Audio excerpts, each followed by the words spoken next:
Хэрэв та энэхүү зохиолыг бүтэн хувилбараар сонсохыг хүсвэл M-Book аппликейшн болон M-Book Web-ээр сонсоорой. Шижир алт.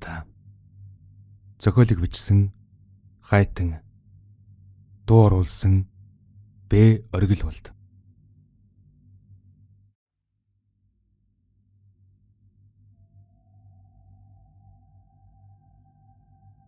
Арван 3 дугаар хэсэг.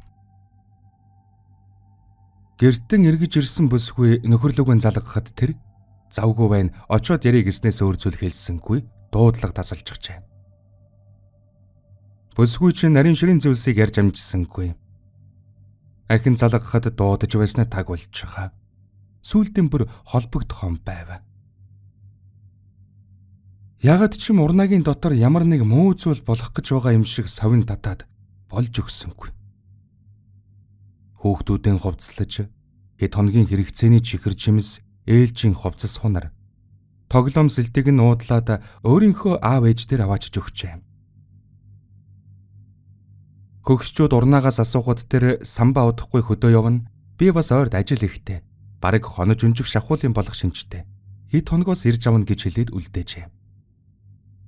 Үнэндээ удахгүй болох аимшигтай зүйлд өөрийгөө болон гэр бүлээ бэлдэж басгүй хамгаалж байснаа тэр үед бүсгүй мэдсэнгүй. Хүүхдүүдэн явсны дараа хоосон герт бодол болон суусан бүсгүй ингээд суугаад өж болохгүй. Ямар нэг арга гарц байх л ёстой гэж өөртөө хэлээд цүнхий шүрэн гарчээ.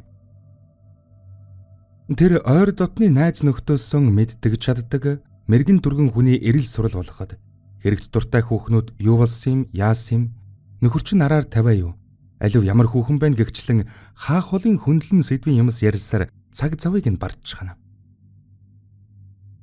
Харин олон хүүхдийн араас өндих завгүйгээс болоод найз хүүхнүүдэн орхигдож уулзах цайн холдсон нэгэн бүсгүйн дугаарыг урнаа удаан гэгчин ширтэж суулаа. Баяртай жаргалтай мөчөө хуваалцдаггүй хэрнэн зовлон ярьж залгахад хүн чанар нь зулгаасан хэрэг. Гэхдээ сэтгэлийнх нь мохорт тэр л мэдэж магадгүй гэсэн бодол зулгаагаад болдоггүй. Дүүрсэн хэрэг гэж шивнээд дуудлага их ногоон товчиг дарав. Анайл ард нь хүүхдүүд уйлэлдэж байна. Харин бүсгүй утсан авмагцсан тун их баярлаж мэд мэдчихэв. Үүнд нь тайвширсан урнаа уучлал хүсээд хэрэг явдлан ярив. Үнэхээр л тэр мэдэж байж.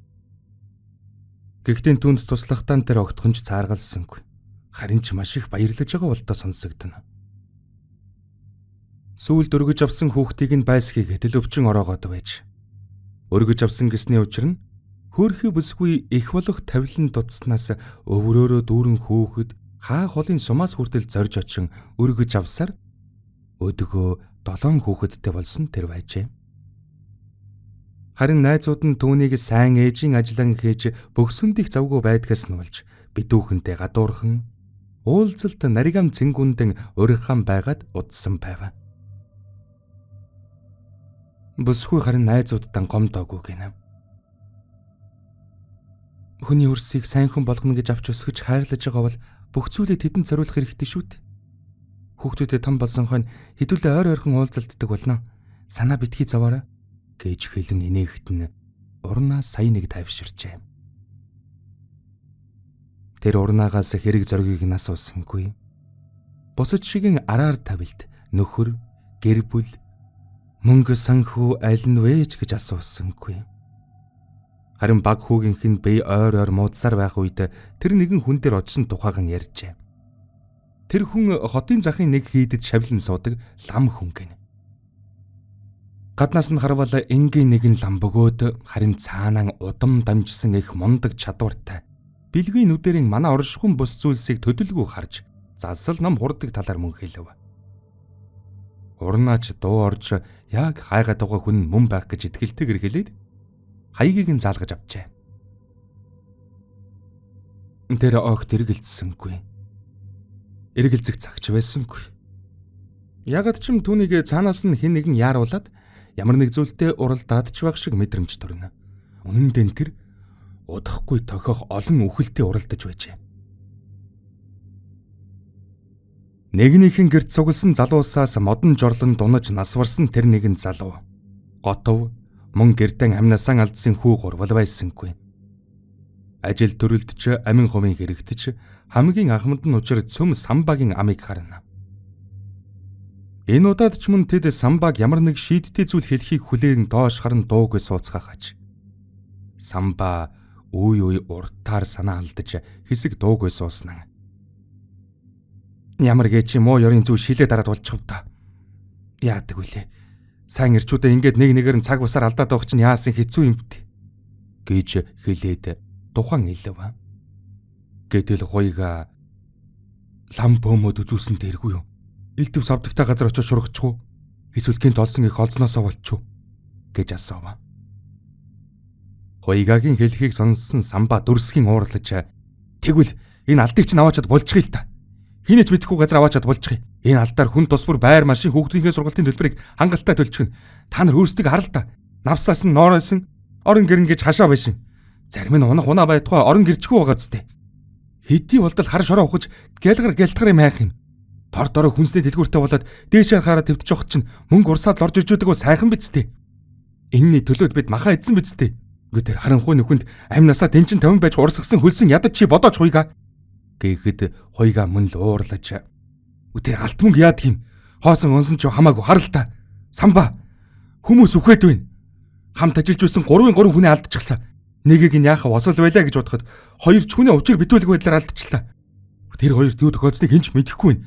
Бас биднээс хинэж тэгж өгөхийг хүсэхгүй байгаа зү. Гэж хэлээд ардан суух ирчүүд рүү харав. Тэд зүм толгойд охин. Самба чи тэг яах гээд байгаа юм? Юу хүсэж байгаа юм? Би энэ алтыг өнөөдөр ганцаараа авчгаа та нарт хэлэхгүй байж болох л байсан. Тэр мө адгийн новш шижир шиг ганцаараа гармаалаад энийг чинь аль хэдийнэ зарж үрчгээд баяжаад дээшлээд явбал явчих л байсан. Даанч надад тийм хүн чанар байхгүй. Талигч усан 3-ын араас би бас харамсчил байна. Гэхдээ үхсний араас дагаад өгөх юм уу? Үлдсэн цаашаа амьдэрдэг хорвоо штэ. Хуйга. Чи явбал явал да. Бид зовж олсон олзоо цус нэгтэй биш ч хөлс нэгтэй ах トゥ ус болохоор энд тэнцүү хуваагаад авчихна. Харин ч сайн биз. Ингээд 4 хүний норм суларлаа. Нэг хүнд ноогд галтны хэмжээл ихснэ гэсэн үг. Гэж хэлээд буруу гаргахад хуйгагийн зүрх цээжинтэн тийчилж уурандаа дэлбэрэх шахам. Хөө заа. Бүр энэ дээрээ тулаа юу? Мөнгө цагаан нүд улаан гэж эндэ. Нэг л их хөлс баас ярьсан хүн. Тэгтэл их амь нэгтэй юм бол тэр талигч болсон 3 задагийнхаа гэр бүлд ноогдох ашгийг нь өгөлдөө. Чи чадахгүй штэ. Чи бүр сохорчч. Наад алд чин чамайг сохолцохож хүн хэдий амьдрахын төлөө ажиллаж ивч ард нь бас хүн чанар гээ чинь байдаг юм шүү. Би л наад алтнаас ч гараад татлаа. Нэрэж татлаа. Та хэд өөрсдөө хувааж аваад баяжцгаа. Би л өхмээргүй. Амьд л байвал арга нь олддог хорвоо. Гэж хэлээд хаалга саван гарч одов. Түүнийг гарсны дараа самба уурлаж өмнө нь тавьсан намхан ширээг авч шидлэв. Түндэр байсан шаазан аягнууд шалан дээр унахтан тал тийш бодорчээ. Ирчүүд нам гом болов. Ширүүн уур амьсгалыг хэсэг намжааж байтал ирчүүдийн дундаас нэг нь ам нээж. Хуйгаахын хилдэгч бас үнний ортоо шүү. Сүүлийн хэд хоног би хар дараад их л нойрмуудтай хонлоо. Савл хэвэл чихэнд хийм сонсогдоод ч өх шиг бас нүдэнд юм харагдаад өх шиг.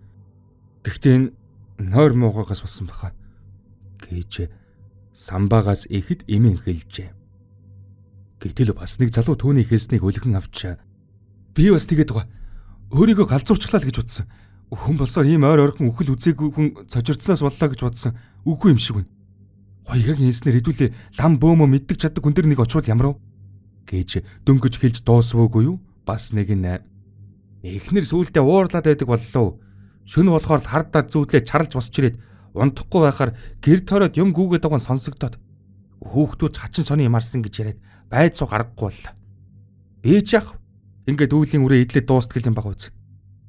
Эхнэр хүүхдүүдийг минь хүртэл оролдоод унлаа. Энэ их айхтар юм байхаа гэж хэлв. Гэтэл ирчүүдийн ард нуугдах шахам суусан залуу сул дуугаараа та нар тэгвэл шүн нөгөө охиныг зөөдөлж байгаа юу хийж сул дуугаар итгэл муутайхан асуухад тэд цөм дуугүй болж байгаа. Самбач дуугарч чадсангүй. Залуус айсан нүдээр бие биерүүгэн гарцгааж байх оронд тэр гэртээ тэдний зүрхний цохилтол хамгийн чанга чимээн байжээ. Харин асуултыг асуусан хүүд хинч хариулаагүй боловч тэр хангалттай ойлгож авав. Тэд бүгд нэгэн ижил зүүдэлж, нэгэн ижил мэдрэмжийг мэдэрч байж. Гэхдээ хэний ч хүсэхэргүй цус зарцсан аимшигтай мэдрэмж. Харамсалтай нь түүнийг нэгнээсээ нуусаар, нэг нэгээрээ хоргоцсоор байснаа мэдв. Магадгүй энэ талаар хоорондоо эртхэн ярилцсан бол нэг нэгэ чулуу амьд үлдээж чадахч байсан байж мэдэх юм. Гэхдээ одоо бүх зүйл өнгөрсөн. Харин маргааш гэхэд муур багшийн үлгэр шиг ахаад нэг бор огтноо алдчихгүй тулд харан ухын нүхэнд амьдардаг тэдгээр хулгнууд тэмцэх ёстой. Учрыг олж хужрыг тунгаан бүх зүйлийг эмх цэгцэнд нь оруулах ёстой. Ирчүүд цөм дуу нэгтэйгээр мэрэгэн хүнд үзүүлэх тал дээр санал нэгтэв. Гэхдээ Самбад энэ бүхэн учир утгагүй санагдана. Учир нь тэр нэг ч удаа хар дарж зүүдлээгүй. Ямар нэг юм сонсоогүй. Хараагүй. Харин ч хүүхдүүдийнхэн төлбөрийг төлж амьдралаа дээшлүүлэх боломж гарч ирсэнд тунчиг баяртай яв. Нас бит хүрсэн ир улс вэж утга учиргүй юмс ярьж түүнээсээ айж угаан Самбад харин ч инээдтэй санагдахажээ. Гэхдээ тэр